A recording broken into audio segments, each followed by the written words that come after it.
Hi, welcome back to my YouTube channel, Wake Up and Live. This is Bob. If you haven't yet done so, please subscribe, like, share, and tell someone about my video commentaries. Today I was totally prepared to do a different topic. I was going to talk about the conspiracy theory and how it affects Jamaica, pertaining to the vaccines and stuff. But I need to check a few pieces of evidence first with the CDC and the Jamaica Ministry of Health. As you may know, I don't like to tell you things that are not facts. If I tell you things that are not facts, I say they're my views or my opinions. I just like to keep that clear because I don't want to get into any argument with any QAnon or conspiracy theorists in the United States, or anyone else who may have gotten their education from Facebook or Instagram. So I want to talk to you today about something else. It's very beautiful today. It rained all night last night, and the sun is shining. You can see the glare of the sun rising in the east this morning. So I want to take a look at a topic that's been bothering me for a long time, and that's Jamaica's unhealthy anti-police culture. All right, now I don't know about you, but I certainly think that no society can grow without a good corporation, without its police. Its police is only as strong.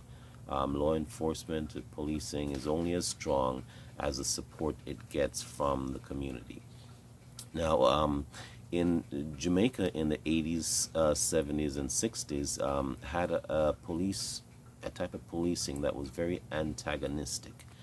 Police would often beat up people, call grown men boy, come here boy, or it was commonplace to slap or box people in the face or drape them up in their pants waist, tug them off, and it was seen as not being very respectful. And so what may have happened, it may have been the cause of the hostility towards the police today.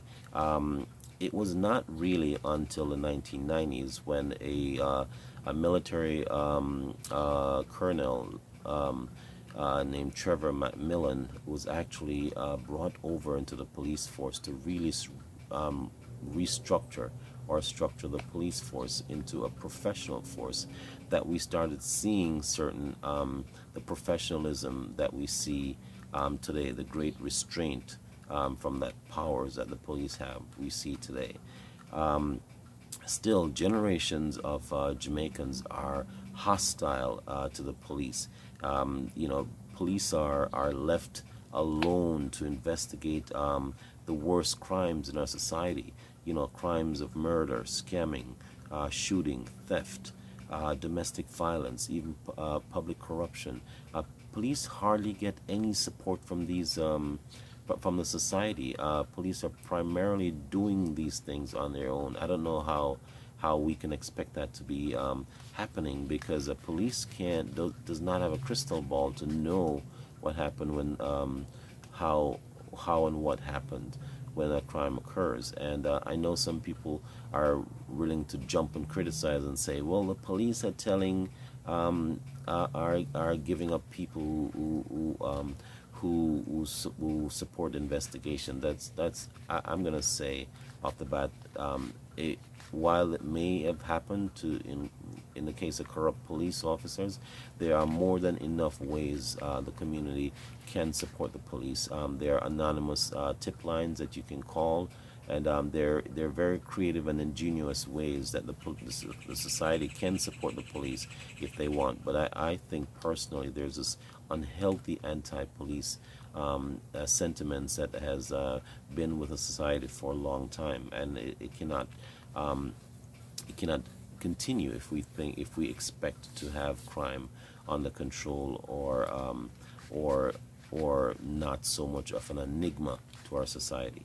All right, police is frequently attacked. Ever seen a police officer sent to clear the streets of vendors? People don't seem to understand that sidewalk pedestrians should not be jumping off the sidewalk into busy street to go around vendors on the sidewalk. Sidewalk is made for walkers, pedestrians, and oftentimes you see police go to clear them. You see the entire crowd around there antagonizing the police in return, wanting to fight the police, attack the police in many instances. Have you ever seen the police come to arrest someone that the crowd seemed to like, whether or not the person actually commit the crime? And you see the entire crowd, the police have to be watching their back. They're overpowered by crowds. That is something that cannot be allowed to happen. That's not a healthy thing at all. All right, in their duties every day, police are seen as wrong rather than the wrongdoers being wrong. The police is seen as the wrong party here. You know, law and order has become a bother to a lot of people, a significant portion of the public. You see a police pull up, the only time you want to see them is if someone is committed a crime against you. Otherwise, they are a bother. You call them names, dirty names, and stuff like that.